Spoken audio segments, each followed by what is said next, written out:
and the person I met, the professor I met, is my supervisor. So that's where my doctoral journey starts. So that knock at the door started everything for me. I emailed him, he allowed me to come and visit him.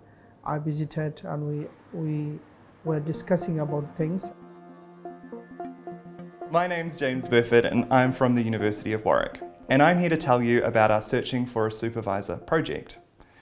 We've been doing this project over the last 5 months, and we've been talking to doctoral students about their experiences of applying to doctoral study. In particular, we're interested in the process of searching for and approaching a potential doctoral supervisor. We've been doing this project because we know that lots of students find it really confusing, difficult to navigate, hard to find out information. And so what we want to do in this video is to tell you more about our project and give you some advice and guidance on searching for a supervisor. So there are some things to keep in mind when you're watching this video. What we've found as we've been doing this project is that lots of videos out there on the internet are giving people loads of different advice. What we're trying to do in this project is to encourage you to think critically about the advice that even we're giving. We want you to think, will that work for me? How do I translate that to my particular institutional context? How do I translate that to my discipline? So it's really important that the advice that we offer here, you need to translate into your local context to make it make sense within the discipline that you're applying in, within the country that you're applying in. There's no universal advice about how to approach a supervisor and how to have communications with them. You have to translate it and make sense of it yourself. Searching for a supervisor looks different depending on the opportunity that you're applying for. Often it takes 2 different forms. You can apply for a pre-designed project, and this is a great option because it's like applying for a job in that the funding's already there, the project's already there, and the supervisors are already in place. So in that case, it's less about you searching for supervisors, but searching for a project that interests you and that matches in some way your expertise and skill set.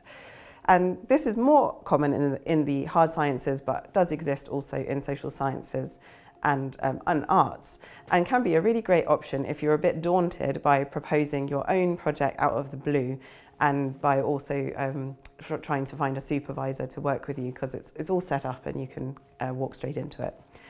The other option is where you apply actually for a project that you designed. So you design the project, the proposal, and you locate some supervisors to work with you. In this case, funding isn't guaranteed, and you normally have to apply to both the institution and then to a funding stream if you're not funding your own studies. So it can be a slightly more complicated process, and it can be a bit more daunting because you have to really come up with your own idea and locate the supervisors. At the same time, you have really the open remit to explore an area of interest to you, your passionate area of focus, and it means you can also find the best people to work with you. Once you've decided to go down the proposal route, this means that you're going to have to both develop your proposal and also search for a supervisor at the same time. Most supervisors will want to see a version of your proposal when you're first in contact with them. So this means you need to have at least a draft version of the proposal ready. You should be aware though that research proposals really vary according to institution, department, discipline. There's no one rule we can give you here. We really advise you to check the specifics of the institution and department that you're applying to and see what the requirements of the proposal are. If they're not stated, you should always ask. The proposal may need to also be adapted depending on which supervisor you're contacting and whether or not you're also applying for funding, because there are just different requirements along the way. So you see the research proposal as your research pitch, but be aware that it might need to adapt. So when you're looking for a supervisor, one of the most important things is the fit with the topic that you're interested in. So you might actually want to be a little bit flexible in the sort of edges of your project. So coming in with a clear sense of a project, but an idea that if the supervisor that you're interested in has a suggestion for how to adapt it, how to make it closer to their interests and expertise, you might want to be open to that as well, without, of course, selling yourself out of the original idea that has motivated you. When deciding who to contact in terms of a supervisor, one thing I want to say very clearly straight away is that seniority is not always the most important thing. Working with a superstar in your field doesn't necessarily guarantee you the best supervisory experience along the way. So do consider academics from across career stages. An early career supervisor can be really, really wonderful to work with.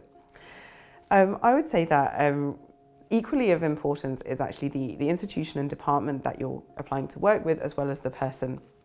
You need to be aware that the doctoral experience can be quite isolating, and it's really important for you to find an institution and a department where you can feel comfortable and you feel like there are perhaps others working in your area, and certainly a good number of doctoral students around for you to form community with.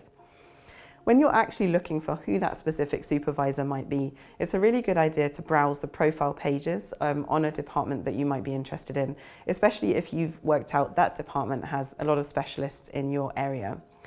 You can also think about who you've read. And here again, it's not necessarily the superstar, but have you read some interesting work by someone? You can look them up, see where they work, do they supervise, are they looking for new students? You should be aware that you need to have a few different options of supervisors, because there's a capacity limit for how many students academics can take on. So many might be full, so you need to just be aware that having a few options up your sleeve will avoid disappointment later on. When thinking about supervisors as well, you might want to be thinking across a few different universities. Different universities will have different funding streams that are open to them. There's also something really important if you have particular needs, whether it's around a disability or another kind of need or particular intersecting identity characteristics. It can be really important to find a supervisory team that share those characteristics, or at least that has a clear understanding. So it's good when you're looking at the supervisor's profile to see have they got any expertise in this particular area? Do they share anything on their profile which makes you think, yes, this is going to be someone who's going to welcome me and make me feel like I belong on this programme. So that's some guidance on how to search for and identify some potential supervisors. Something we'd really encourage you to do is to reach out to previous tutors, academics that you may have known in previous study. Even if you've been out of education for a long time, often they'll still remember you, or if you at least mention the degree that you did, they will still be happy to help. Talking to some academic insiders, if you like, is a really excellent way to locate supervisors, find out where the current work is happening in the area you're interested in, and possibly even broker some introductions for you, which can be much easier to get a foothold in rather than you sending your own cold calling email. So we do encourage you follow up with tutors, even if you've lost contact with them. They can really help you work out what to do next. So you might be wondering, how do I approach a supervisor once I've found someone interesting that I'd like to work with? So you might encounter relevant supervisors or make contacts at conferences, and you might observe people on social media. But the following advice is specifically for reaching out to relevant supervisors on email. So as we discussed previously, it's a good idea to draft a proposal and have some idea of what you are getting in touch with the supervisor about before you contact them. So once you've got your proposal drafted and you've prepared a CV which outlines your experience and your studies and your achievements, start putting together an email. In the email, you want to attach the proposal and the CV and clearly state in the subject heading what you are reaching out to the supervisor for, and perhaps mentioning the discipline or topic area in that subject heading. Make sure in the email that you clearly tell the supervisor what kind of support you're looking for. So for example, are you looking for feedback on the proposal? Are you looking for endorsement from them for an application and support to sort of further that application through this informal stage into the formal stage? Make sure that you clearly give some direction for the next stages of the contact and the communication. So for example, make sure that they know what you're looking for and how to follow up with you. What we'd really encourage you to do in this email is to also tailor it to the supervisor that you're writing to.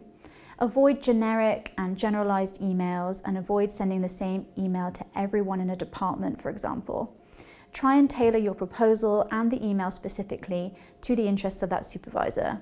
Supervisors are human, and a lot of the success of the communications in the pre-application stage will be based on the kind of relationship that you build with them in that phase of the application process.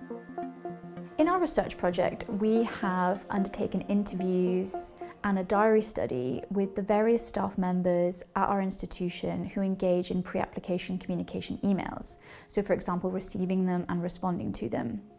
Through this research, we have found evidence of which types of email approaches are more likely to get responses. And we wanted to share some of those insights with you in this video. So, for example, we found that successful emails tend to be a balance between not being too long and not being too short. So giving a good amount of detail without being so long that it takes the individual a really long time to read it, and that becomes too much work. We also found that it's important that the language and the style of the email is very clear and that it's written in polished and high quality English. We also found that, as I mentioned before, the relevance and the detail of the topic that you're writing about has to appeal to the supervisor's interests. So make sure that when you're writing about your topic, that you are tailoring that to the individual that you're writing to. We also found that mentioning previous research experience and other credentials such as academic achievements, research that you've been a part of, any projects or awards is also really relevant to help you sort of stand out in the pre-application stage. Now, we also realized that achieving these various elements in an email will be harder for some applicants than it will be for others. And our project is really invested in breaking down these barriers to doctoral admissions in the pre-application stage. So although we know this will be harder for some people to do than for others based on the various contexts and backgrounds that they're writing from, we wanted to make sure that we were being transparent about which types of emails are getting responses from in our institution. At the same time, we're working with supervisors to try and open their minds to the various ways in which people communicate, and that even though an email isn't perfect, the person behind that email might still be a really good candidate. In my case, what I found was I remained open. I remained open. When one particular department asked me to make changes to fit in with the particulars of their research, I remained open and approached another department wherein I was accepted.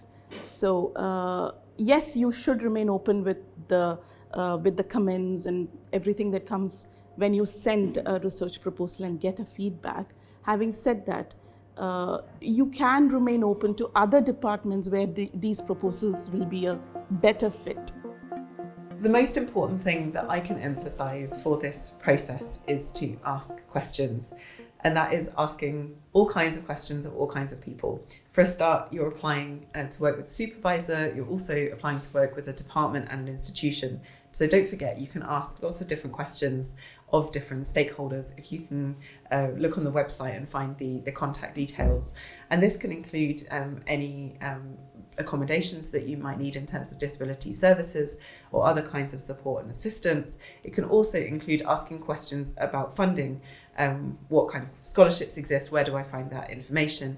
And it can also include asking specific questions of your supervisor, like what might the next steps be, or what would you prefer if I did next, or what kind of feedback can I expect on this? So perhaps one of our most important things we can say is make sure you ask questions.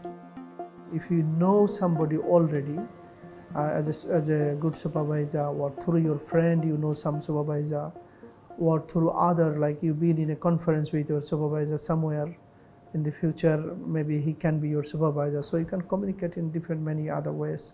Sitting in another country and looking for a position in a department to do research, it looks very bleak at times, and it's challenging and exciting at the same time. You know, it's a long journey, so you have to gear up for that effort. You should be passionate about the topic.